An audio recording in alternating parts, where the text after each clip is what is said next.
Welcome to the Pet Loss Companion. I'm Ken Dolan-Del Vecchio. I'm here with my friend and co-author, Nancy Saxton-Lopez.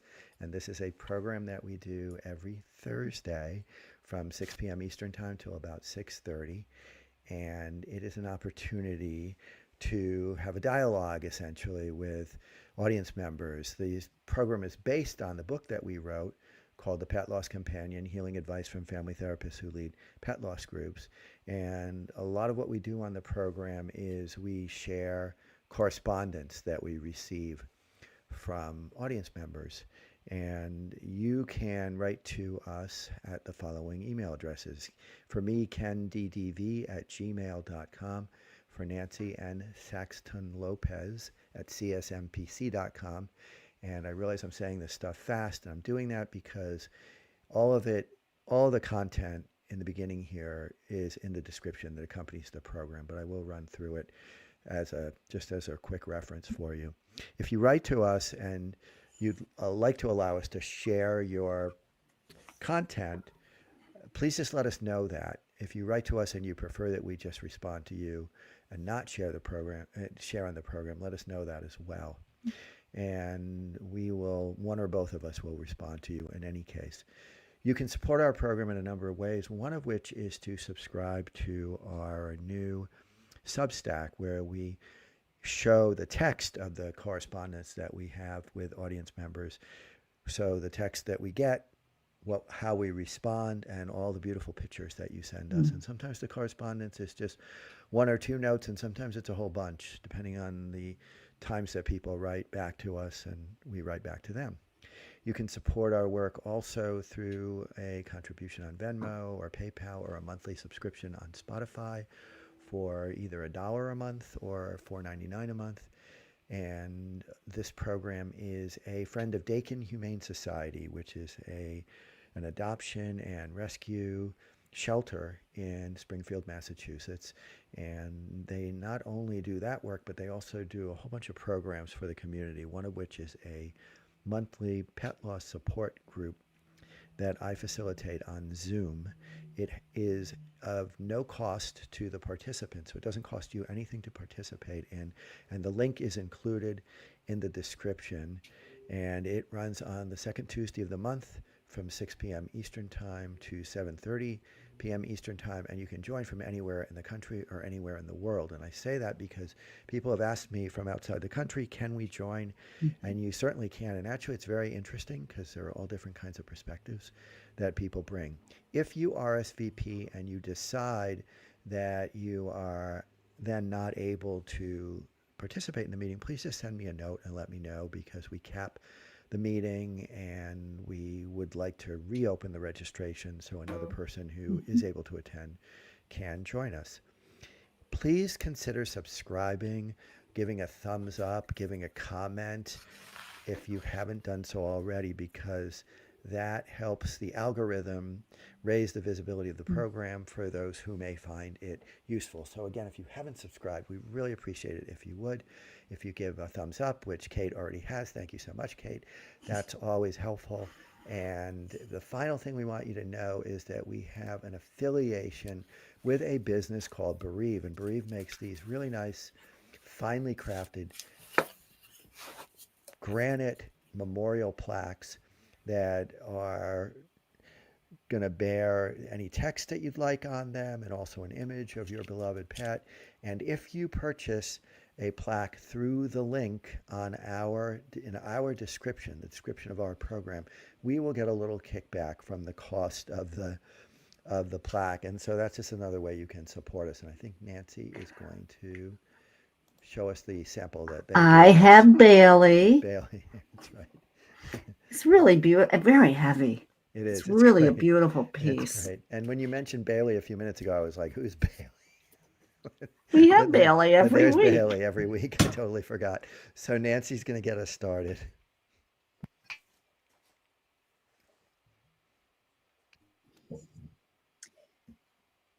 Are we going to start? Yep. Okay.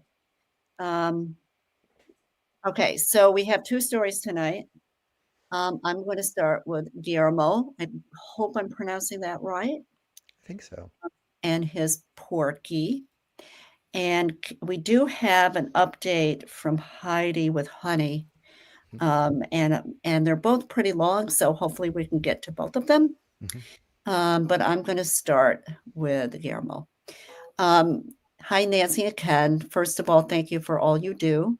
My wife and I recently lost our dog. Listening to your podcast and your grief coping recommendations have been very helpful and encouraged me to write the following. Please feel free to use it for whatever you deem appropriate. My name is Guillermo, and my wife's name is Julia. A month and a half ago, we lost our beloved boy, Porky. I love that name, Porky. He was born on July 27th, 2021, and passed away suddenly on October 1st, 2024. His death shattered us, leaving adrift in grief. In searching for ways to cope, I found your podcast, and hearing others share their stories has been a great comfort. It inspired me to share Porky's story in the hope that it might offer solace to other dog parents going through a similar journey.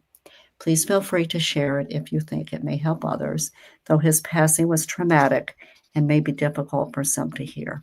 Still, there's a certain relief in knowing you're not alone in your suffering. I am a physician and my wife works remotely. I've had dogs for many years and missed their company deeply when I left my parents' home. We don't have children yet, and I realized that my wife needed more company at home, besides the one I could offer after long shifts at the hospital. While looking for a Yorkshire Terrier, a breed I had known growing up, I stumbled upon a picture of the cutest puppy I'd ever seen. I immediately fell in love. He was a breed I hadn't heard of before, a Uranian or Porky, a mix of Pomeranian and Yorkie. He didn't look much like either breed, but he was perfect for us. We drove for hours to adopt him, and that's how the happiest 3 years of my life began. Porky was incredibly smart and with a very distinct, ever-evolving appearance, sometimes looking like a fluffy gremlin, other times like a show dog model. Dog handlers would compliment his distinctive coat pattern, and strangers would stop us on the streets to admire his unusual look. He loved basking in the sun, feeling the breeze on his fur. At home, we marveled at the things he taught himself, like jumping onto the back of the sofa to sit regally with crossed paws at eye level with us. He sat at the dining table as another member of the family, sipping water from our glasses, always preferring it ice cold. He even learned to pull back the curtains with his paws to greet us when we came home. But what truly made him the center of our world was his personality. He had habits more akin to a toddler than a dog. Whenever my wife and I hugged, he'd try to join us, lifting his paws as if to say, "Me too." If I kissed my wife, he'd nudge his little face between us, wanting to kiss and be kissed in return. He loved resting over our shoulders, and no night was complete without him jumping into bed, gently nudging us to stop working and join him in rest. He also seemed to believe that giving licks was the greatest gift one could offer. We spent 3 beautiful years living in the Midwest suburbs where Porky ran freely in our unfenced backyard. We walked him on a leash, though when he was unleashed, we weren't too worried. The cars in our neighborhood always drove very slowly. Still, we grew concerned when he'd slip into a trance while chasing rabbits or squirrels, oblivious to our calls, until he'd run long enough to snap out of it. He was an incredibly fast runner, and I could never catch him. He would run off only to realize he had wandered too far and would trot back to us. He had a strong personality and wasn't shy about letting us know when he wanted attention. He was an anxious dog with dependency issues, which we tried to address through therapy and training. He wasn't perfect, but he was ours, and these quirks just made him more special to us. And we couldn't be more proud of our little family. My fondest memory, second only to my wedding, is coming home to see Porky and my wife walking happily together in the front yard. We moved to New York City for work with plans to stay for just 1 year. This was exciting for us as my wife and I had met there years ago, and now we had a chance to experience the city together with Porky. We carefully chose our apartment considering his anxiety and tendency to bark at anyone who walked past our door. We picked a place with minimal foot traffic close to both a dog hotel and pet hospital, and even brought our car with us to make trips easier for him. Any concerns we had about how he'd adjust quickly vanished. He was just happy to be with us. Friends would ask how he was settling in, and we'd proudly tell them that Porky had already become a true city dog. Our neighbors, both inside and outside our building, greeted him by name while we walked him on a very tight leash. But on October 1st, just 3 months after our move, the unthinkable happened. We were about to leave for a road trip to New England with my family, who had come from abroad. My wife was going to drop Porky off at the hotel across the street while I ran to grab some snacks for the road. As they were leaving before me, I stopped them on the elevator to kiss Porky goodbye for the last time. At 8 a.m., while I was standing in line at the bakery, I received a phone call from my wife. Through her sobs, she said, "Come quickly. Porky got off the leash. He is dead. Please come." The rest is a blur. I remember running through the streets, crying out, and arriving to the scene just in front of our building. My wife was in shock, crying, standing in front of a school bus parked in the middle of the street. Then I saw him, a white fluffy shape between the wheels. I rushed past a good Samaritan who tried to stop me from seeing him and ran to my boy. I held him, but he was already gone. Hours later, after we had calmed down, my wife explained what had happened. Porky had become very anxious at the hotel entrance, sending the impending, as experiencing, I think, the impending separation. In his panic, he slipped out of his harness and ran towards the street, likely thinking that if he could make it home, we would change our minds and take him with us. He was so smart, but still so innocent. My wife chased him, but he was too fast. She knew it was futile, but she still tried. The bus ran over him in front of her. I held him in my arms and we sat with him on the sidewalk crying, covering him with our hands to protect his dignity. My family arrived and we all cried together in the street. We wrapped him in towels and took him to the dog hospital 2 blocks away to have him cremated. I couldn't bear to look at his face, fearing it would taint my memories of his always happy expression. The nurse who brought us his paw prints and lock of his fur was also crying. I can't imagine the sight she witnessed. The memory of that day will never leave me, but I take comfort in knowing that at least I was there to hold him at his final moment. I cannot imagine anybody else carrying my boy with the love he deserved. My wife and I were off work for a previously planned vacation, and my family's support was essential through those darkest days. Their presence made it feel like a family gathering for a funeral. In a strange way, it felt like the perfect time for him to go, though I wish it hadn't happened in such a brutal way. It's hard to reconcile something like this happening to someone you love. We are afraid that he might have been aware of what was happening, but we prefer to believe that he was in one of his trances and didn't fully realize what occurred. I find comfort knowing that it was over in an instant.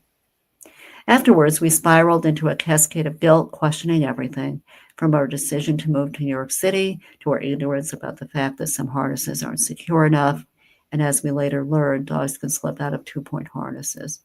But considering all the facts and our desire to preserve our mental health, we ultimately agree that it was a freak accident that was bound to happen, a ticking time bomb that exploded in our faces. Thankfully not when someone else was walking him. Still, it doesn't make the pain any less. I think about all the time we were robbed of, all the memories we failed to create in the years we won't spend together, all our love left unreceived. He was the most special thing we had, and now he's gone. Our hearts broke, and we were introduced to grief for the first time in our lives. I honestly didn't realize how powerful grief would be. It's like a weight pulling down on your heart while it rips apart. It's been more than a month now, and sometimes I feel like I'm still in shock. Time moves on, and the world keeps going without him, which feels so unfair to my boy.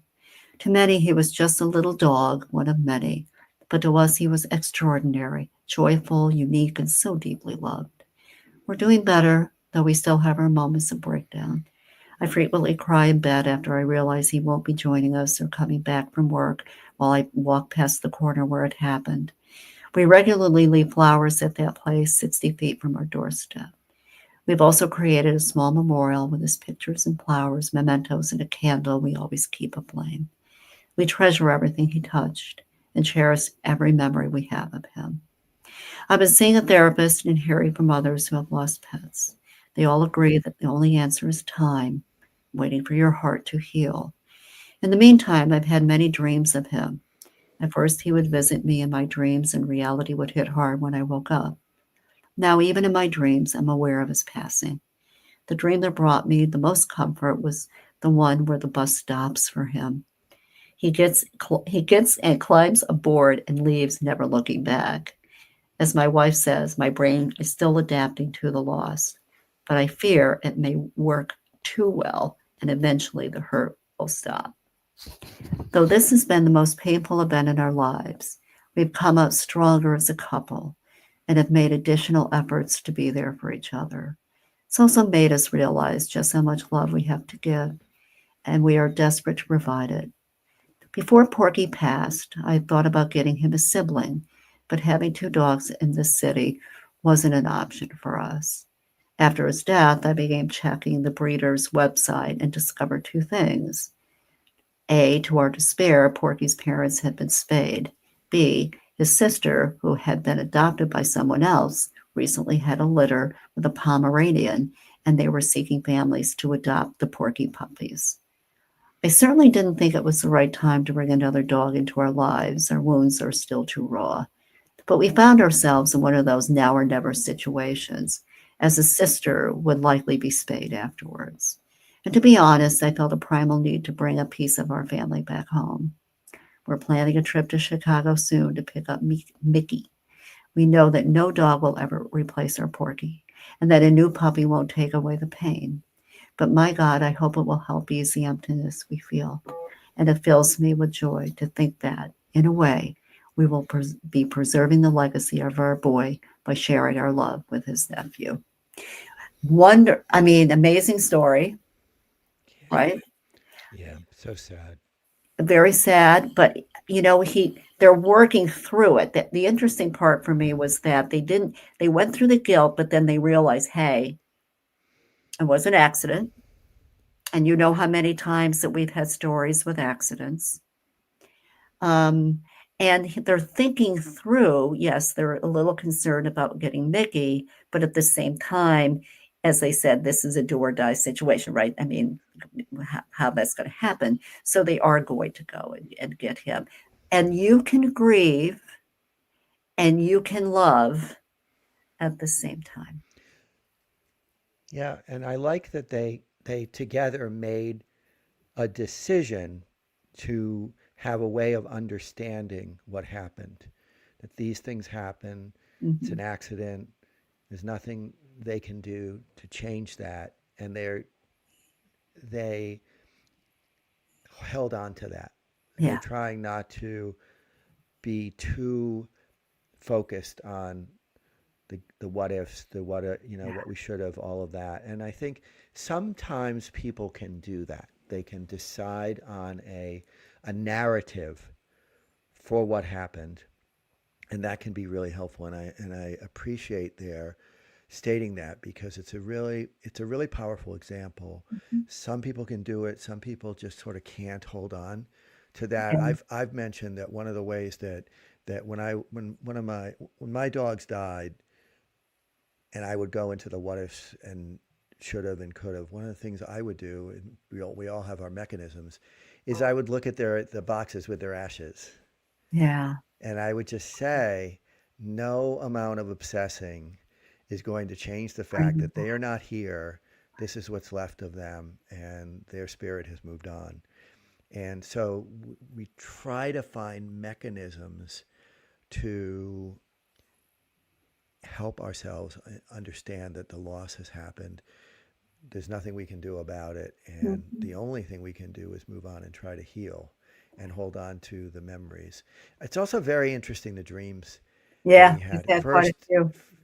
it kind of parallels the way Mhm. conscious grief happens. At first, you're just kind of bargaining and you want to just feel like the world is the same, that Porky's still in it, and that's the Right. dream where he's still there, and then you wake up, and as He's soon not. as we wake up, when we're conscious too, we wake up to the reality, the crashing wave of reality of the loss, and then later in his dream, he is in fact Porky is gone and he is Mhm. passed, and so it's very very powerful that they have each other, that they're Mhm. supporting each other the way they are, and that they made this decision to adopt his nephew, fully aware that this will not short circuit their grief. As you said, Right. you can love a new companion while you're still grieving for one who's lost.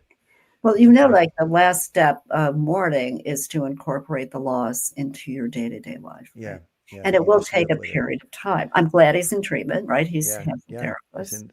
He's seeing a I don't know if therapist. Julia does, but that's good. I also, it's interesting because it complicates grief a little bit when they're so young, right? Yeah, Or you've only had them for a period of time and then yeah, you were robbed, right, of all the time that you could have, or yeah, this what you will go through with them, what kind of memories you're losing, yeah, which is it makes it a little more complicated. yeah. And he says something that I think is also really powerful and interesting, and that is that this is the first Death. time he's ever grieved like this, the first death. Yeah. Mhm. And what I always think is it's the first death, but he's had losses. We've all had losses in our lives, even if they're things like moves that the family makes and it disrupts friendships, or changing schools because we are going from grammar school to junior high or high school, and that can be a big transit. You know, we Right. go through changes. They've moved from the Midwest to New York City, so they've navigated smaller losses, but they haven't navigated any loss of this magnitude. And so what I always think is we already have the mechanisms in place. It's just that the depth of this particular loss is more extreme than what they've had in the past. Yes. So we will move on to Heidi. And Heidi has written to us before. I want to show Heidi with Honey, her beautiful Yes, little her little French bulldog. Frenchie. Mm, mm, Very beautiful little dog. little baby. And we'll see where I'll leave this picture up actually. So He's she writes, beautiful. Dear Ken and Nancy, and this was from a few weeks back now. Dear Ken and Nancy, I thought I would write to you with an update. However, it unexpectedly ended up being longer than I intended. I hope that's okay. If you decide you want to air it on the show, that's also fine. It's been just over 4 months since my honey passed in May. Sometimes it feels like only 4 months, like I was with her just yesterday, so it's only 4 months. But at the same time, it also feels like she's been gone for so long. I miss her so deeply. I still can't believe she's gone and no longer here to be by my side. That day and the days leading up still haunt me every day. This is the hardest thing I've ever felt and hard to try and navigate. Each day, I honestly feel like I'm dragging or crawling my way through the day. Every single morning I wake up, I instantly feel off. I have trouble describing, but I feel uneasy, ill, heart rate up. It's really not a nice way to feel every morning. I used to wake up and feel so content with happiness when Honey was by my side. Being forced to live this new daily life without her is painful, empty, and heavy. I force myself to go to work, but I find it extremely hard to be around and engage with happy people who have conversations about random things that I just don't care about. I feel no joy. I feel no happiness. I don't find anything funny. My honey, the light of my life, is gone, and so is my happiness and purpose. I don't know who I am without her, and I don't know what to do with myself. My whole life has changed in an instant. I hate running into people who might ask, how are you feeling now? Or are you feeling better? With a strange look on their face, especially when I reply, well, I don't know, much the same. I'm struggling a lot. They don't expect you to say that. They expect you to be somewhat okay or different by now. I'm tired of it. I avoid it where I can. I wonder if I should just respond, I'm fine. I work, but I put my head down and somewhat get distracted at work and then go home. And when I near home, I feel the heaviness approaching. The I'm going home and my baby girl still isn't there to hang out with me or waiting for me to take her for a walk. It's really hard. It's heartbreaking over and over again. There's a huge part of me missing and huge emptiness in my life that only one special French bulldog can fill. My heart hurts. I cry every day. Unfortunately, I have found my parents really don't know how to be around me. My dad especially doesn't know what to do with me. And my continued sorrow and grief. I know that he doesn't like to see me this way, but his reactions and way of trying to handle it push me through it isn't helping. There's been heated conversations filled with my tears and sorrow and all the confusing, painful thoughts still swirling around in my head. I try to explain what is on my mind and how I'm feeling, but he doesn't understand. He gets aggravated, raises his voice, yells, and recently some swearing. He questions why I would want to torture myself like this. So when I go to see him, it's almost like I'm better off pretending I'm fine. They don't ask me how I'm feeling because they don't want me to get upset, and I need to talk about it. It's weird, and I don't like it. I'm trying to learn that that's not where I go to talk about what I'm feeling, as much as I tried a few times. I should have learned my lesson by now. Yes, I'm a grown 37-year-old independent woman, but I guess it's hard not to go to them to talk because I'm single, I live alone, now without my honey, and I have a couple of friends around me, but I'd say not a lot. So I guess when I go see my parents, I feel the need to talk with them or share how I'm feeling.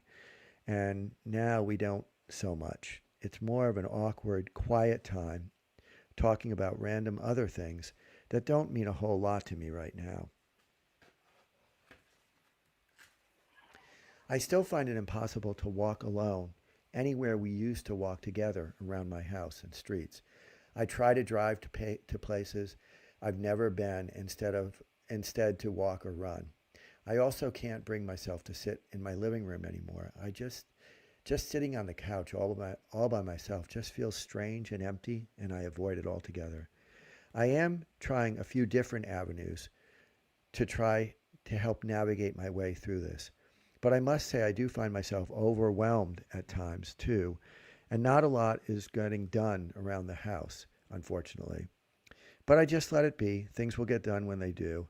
I've been speaking to a counselor, but not sure how that's going really. I'm diving into many books and podcasts too, and also attending Ken's monthly support meeting, and have also connected with a fellow member of that meeting outside, which has been helpful to be able to talk to someone who gets it and understands almost exactly what I'm going through and the way I'm thinking. I've had two different animal communicator sessions to connect to Honey and bought a whole bunch of things online to help me memorialize Honey lots.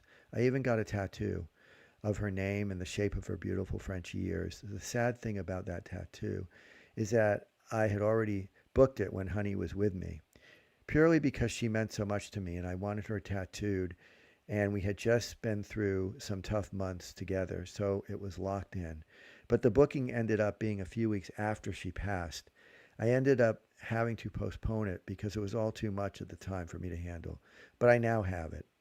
At the same time, I've been trying to sort through thousands of photos and videos I have of her because I'm planning to print out all my favorites to make a memorial scrapbook for Honey.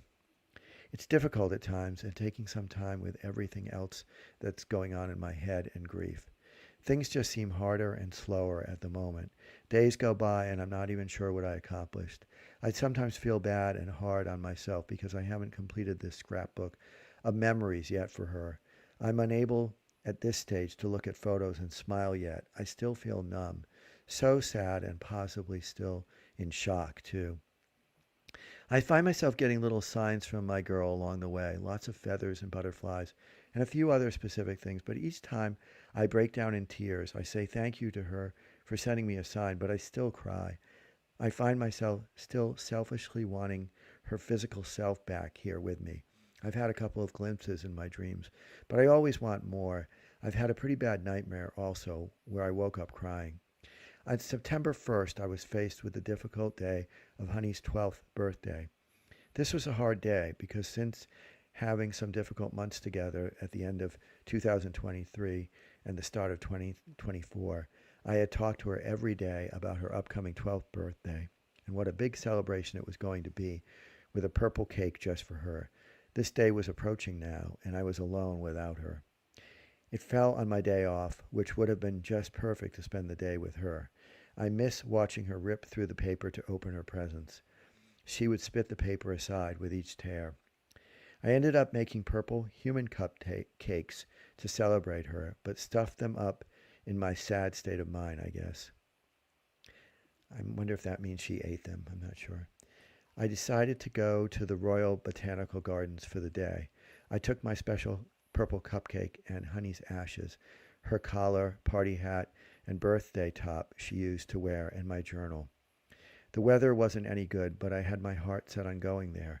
So I sat with Ashes and ate my cupcake for her and cried and wrote in my journal. I lay there and looked at the sky for hours and also read some of your book. I also took some watermelon to eat, which was Honey's favorite. I wish I could have shared it with her like we used to. I tried my best to get through this day without her, but it was so very hard, and I cried my eyes out.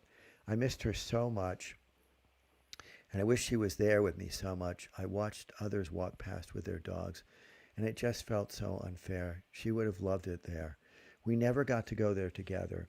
It was the place I'd planned to go with her on my birthday this year, but that ended up being 1 week after she passed. On top of everything, I'm still very much having a hard time with my thoughts and guilt and all the what ifs and should haves. Because of my situation of having to make that euthanasia decision in the unexpected and sudden way that I did, I find myself crippled with incoming thoughts surrounding every moment in that time, which is leaving me feeling so unsure and uncertain of that time now. It's a horrible feeling to feel unsure about that moment and that decision. I question that whole moment, and last time I was in the vet consult room when the paperwork was signed. It's foggy now to me reflecting back, and it's frustrating the hell out of me because I want to remember clearly so I can try to feel at ease more or sure about what I did. I remember bits and pieces, but also don't remember how long that final consult was. If it was 20 minutes or 5 minutes, I don't know if my brain is just kind of distorted. My brain is telling me, did I ask enough questions? Did I triple make sure this was the end and there was no other option? Did I re-ask about the risky surgery that was mentioned earlier? Did I take time to think about this, or did I rush signing that dreaded paperwork for my girl? Honey was under anesthetic for like 12 hours by then, so that was playing on my mind at the time. But I'm not sure if I just put that on myself or it was a real concern at the time in order to make the decision promptly. It's all killing me, and I can't seem to stop thinking about these things. Things come to me that I'd not previously thought of before. I now even worry and zone in on the earlier time when I was in that place when her breathing wouldn't calm down, and she was slightly sedate when they were asking me about trachea tubes and intubation. I remember feeling unsure and overwhelmed, like time slowed down. I worry that my hesitation and unsuredness in this moment pushed us down the path that ultimately led us to her death, instead of maybe the other path, if there was one, if I had not been hesitant, unsure, and made confident decisions quickly. Would it have been different or better?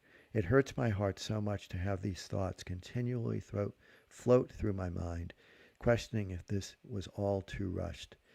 I wish I had more time to deal with these moments and decisions. The thing is also, a few weeks after this all happened, when I reached out to Honey's telehealth vet for guidance and questions surrounding everything that happened, she said to me that after looking over everything on Honey's chart, that in Honey's state at the end, the surgery that was put on the table at the end that could be attempted but might not have a good outcome would not have been an option for her due to other worsening factors surrounding her condition. But I still find myself questioning if I made the right call in the end, even though I was also told right at the end in the final consult, it's like her body is deciding for us. I feel like the vet was perhaps trying to help with any struggle to decide. I don't know, even though the surgeon only an hour or so before explained on the phone that the potential surgery they could attempt and its risk and problems. It all becomes very confusing. Yet I still struggle with my decision and question myself on if that final consult and that decision was too rushed. I feel like a bad mother because what if I didn't try to save her or give her one last shot to see if the surgery would be a success? How is anyone supposed to make that life or a death decision in such an immediate way with so many? This could happen or that could happen. It's so painful. I don't ever want to look back at that horrible moment and feel like I didn't take enough time or it was rushed. But that's what I'm now questioning. That was my girl's life. I wish to be able to look back and know and feel confident in that moment and choice, and it was the right one for her. Then there is a tiny, tiny part of me that has a small thought pop in my head. What if my intuition played a part in those moments and decisions? Is that possible? And how much should we really intervene? I know, Ken, you have spoken about us losing our control or not having control over them getting an illness or, say, an accident or even death in passing, which I do understand.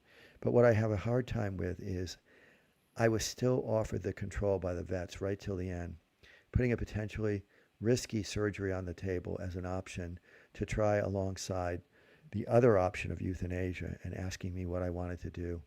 Obviously, I made a heart wrenching decision, and now I'm dealing with the guilt of that, knowing that was my decision and no one else's. I was in control of that decision, essentially, and the outcome.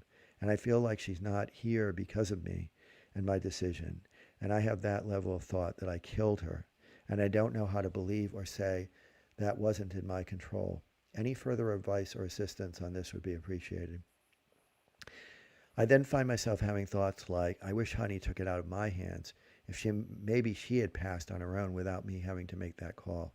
Or I attempted the risky surgery and she passed in surgery. Would I have felt more like I tried everything I could at that point? And I had to say goodbye in the end while she was under anesthetic. So would that have been different? I still have strong thoughts and feelings that I let her down or failed her, and I can't seem to escape that feeling. Perhaps I wonder if this is why I feel so crappy every morning I wake up.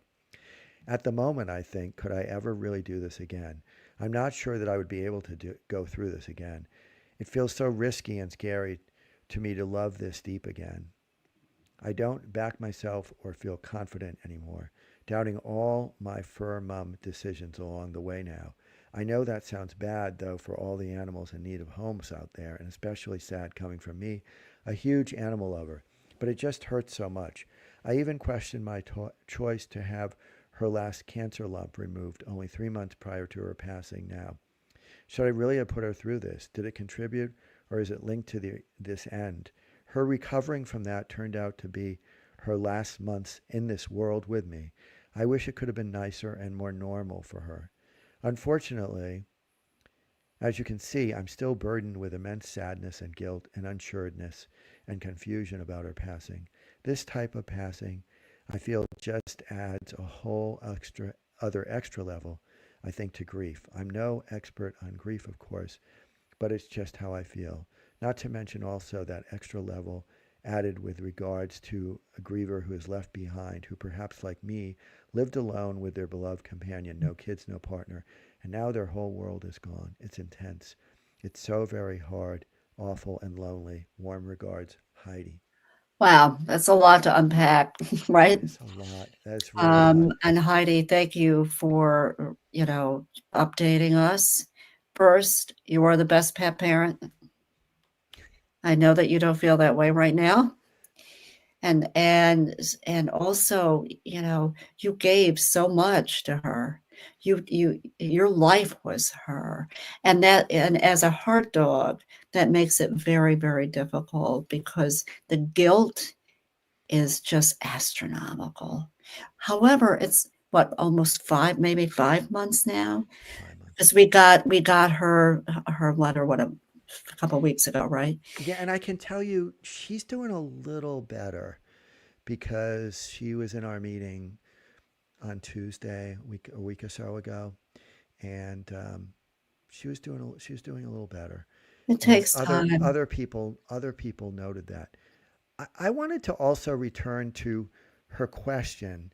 She said that the vet gave her the option of having this risky surgery or the euthanasia, and she feels like that measure of control, which was given to her, allowed her, the way she describes it, to make a decision to end Hani's life. That's the way she's experiencing it. And she wants some advice or assistance. And I always feel like when somebody's grieving, if you give them advice or assistance, it may not, it may not land in a way that feels like it offers any help at all. But I will tell her that the way that I see her control was she could either put Honey through more medical attention that would not save her life, because Right. even the vet who reviewed the chart said you did the right thing. She Mhm. was not going to survive. She was not going to she was not going to recover from this surgery. Right. So one of the things that I can say to her is your decision was to end her suffering, and the surgery would have been more suffering. And Mhm. so your decision was to end her suffering and ease her Right. transition out of this life. And that was a loving, kind, Yes. correct decision. Mhm. And I believe that Heidi has heard me say some variation of this before. So I don't know if it will register differently, but I can tell you I have no question, none whatsoever, but that Heidi did the right thing. Yes, I agree. Like, there's not even a hint of a possibility that she should have made any decision but the one she did. She Yeah. made the right decision. It was a loving gift to Honey at the very end of her life, and I am absolutely certain of that. Mhm. And so I hope, and I'm Yeah. assuming, Nancy, that you agree as well, that there's no two ways about it. This was the right decision. Yeah, of course. I mean, because she was suffering. And yes, to have that next surgery would have been another, challenge to Yeah, her, right? yeah, Challenge to Honey. And she may have died on the table. yep. And she's not sure, so Heidi's not sure, well, would I have then thought that I did everything? I think she had done everything for that little See, girl. I think that if she had had that other surgery, that would have been what's called futile care, Mhm. and that would have been paying more attention to Heidi's feelings than Honey's needs, Mhm. and that Heidi made the decision that was extremely hard for her to make, but Very, it very different. prioritized Yeah. Honey's needs. Honey needed to have her suffering ended. Honey needed to transition out of Mhm. this life. She needed to die. And Heidi made a decision that helped her to end her suffering and die from this life. But And we that, also know how guilt works, and yep, yep, and guilt is one of the hardest emotions you will deal yep. with And I because now also, she's alone, right? yeah, So she yeah. doesn't have her little girl. And I'm also really sad that her father in Yeah. particular is like Doesn't know what trying to to do. force her out of her grief. Like, that's Yeah. never going to work. Never, never, never. And I do think that it's wise for her not to share Right. more with her parents, because it's not going to It's not gonna change. help. It's Right. not going to help her. So that what she's doing in terms of seeing a counselor, being Mhm. in the support Group, meetings, reading books, talking to talking. others who are in the same situation. She's very kind and giving to others as well, which is Mhm. very, one of the things that can help with your grief is to be generous toward others. And I Mhm. can tell you Heidi is that, because when she's in our meetings, and actually after our meetings, she writes to other people in the meeting to offer them solace. So she Oh, is that's a so nice. wonderful, Heidi. gentle, giving person. And she is an extraordinary person for having animal companions. It Mhm. will it will be for her to decide if she wants to do that again, because some people do decide Yeah, this is just too much. I too can't do much. this again. And there's That's no right okay. or wrong. There's no right or wrong to this. However, I believe down the road, I mean, this only been so much, people, That's they true. This want is it, also very they fresh. don't wanna, they want it to go away, right? Yeah. But the Yeah. unfortunate part, it takes time. It takes time, and You four know? months is not that No, long. it's not So, much. in a way, with this letter, what Heidi does is she articulates, she puts into words the experience of many, many people All who don't put yes, it into words as poignantly and as as she did. precisely as she does. Mhm. So it's a real gift to see and People read this, right, because so many people are going to be hearing this. saying, "This is me." Mhm, you that's know? right. Heidi, So thank you so much. And thank you. Guillermo, please, thank you too for your story about Porky. Yep. So thank you both. We will not do a program next week because it's Thanksgiving. Happy Thanksgiving. So yeah, take care of yourself during the holiday, and we'll have another program the following week. And again, if you haven't subscribed and you find this program helpful, please do subscribe on YouTube. Maybe leave a comment or a thumbs up because it just helps the algorithm help other people find the program. Thanks. Always pleasure, Ken. Same here, Nancy.